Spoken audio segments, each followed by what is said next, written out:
What's up, guys? I just wanted to do a review on UFC 170, and I did watch the prelims, but I kind of want to just talk about the main card.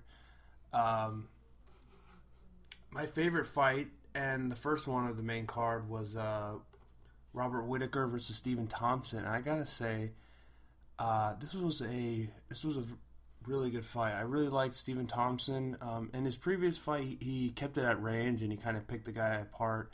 But in this fight, we got to see Whitaker pressure him, and so we could see what he can do with his hands. And his hands were actually pretty good. Other than the jab that Whitaker was throwing, I liked everything that Thompson had going for him. He was landing a lot of really good combinations from both the right hand stance and the southpaw.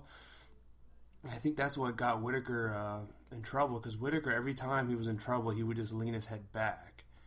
And since Thompson was able to switch his stance from right-handed to left-handed, he was able to capitalize on that and sooner or later hit him with something. And that was, I got to say, that was probably the best fight on the whole main card. But after that, Mike Powell versus TJ Wahlberger, I think Wahlberger could have won that if he had kept Pyle at a distance and kept throwing those kicks. Those kicks were doing really well. But just Pyle just overall did better. I do think Herb Dean, I think he should have stopped that a lot earlier, because Wahlberger took a little too many shots at the end there. And Herb Dean, he's a good ref, but lately he's been doing terrible. The Uriah Faber fight, he ended that too quick. The Wahlberger fight here, he ended it too late, I think.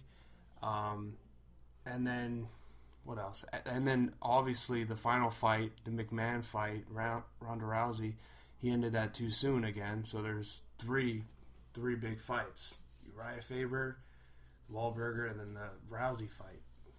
Too early, too late, too early again. But getting past that, the MacDonald versus Maia fight, I gotta say, I don't know what happened, but Maia was on top of MacDonald the whole time. In the first round, And after that round, he was fucking gassed. Like, he looked like Gabriel Gonzaga after that first round. He was just gassed. I don't know. MacDonald, MacDonald should have finished him. And that's at the end of the second round, somewhere in the third round. Maia was just so fucking gassed. And Roy was just content with just hitting with jabs and keeping it standing, which is I was kind of hoping for Roy to really go out there and, show old Roy MacDonald and go out there and try to finish him. I thought that's what he was going to change with his game after that loss to what's his name, but yeah, he came out. They both looked terrible. Damian Maia, his cardio looked fucking terrible. Rory looked terrible. He should have been able to finish that. So they both looked terrible, and the fight was terrible. So that's my thoughts on that one. The fight between Cormier and Cummins, I thought that was an okay fight. Patrick Cummins looked pretty dang good. I think it was his first fight in the UFC, and you could just kind of tell that that got to him. He didn't really have a game plan. He just kind of ran in, or maybe he did have one, but the environment got to him, and he just tried to brawl it out, and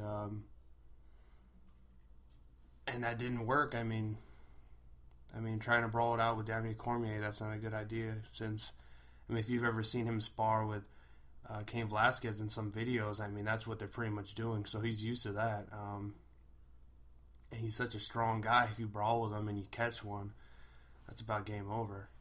That's pretty much what happened, so. But yeah, Patrick Cummins looked like he looked pretty good. If he were to, in his next fight, the environment probably won't affect him as much, in the moment. I'd actually like to see him fight Tahuna if possible. I think that'd be a good matchup for him.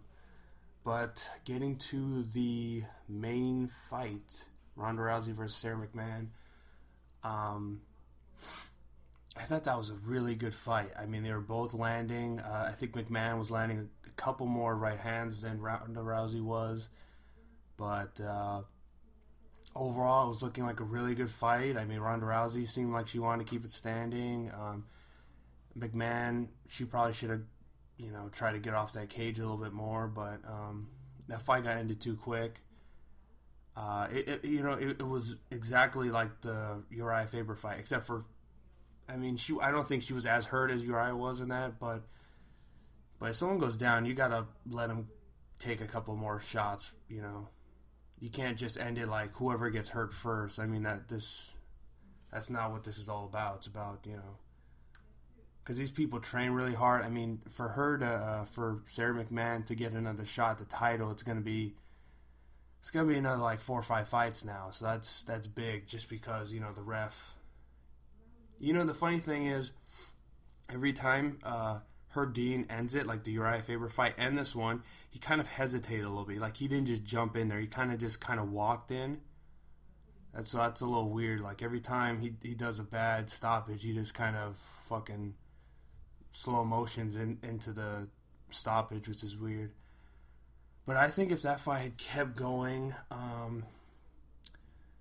I think McMahon, I would have given the fight to McMahon, just because Ronda Rousey, it didn't look like she was able to take her down. It was kind of even standing, but I think Sarah was landing the better shots. But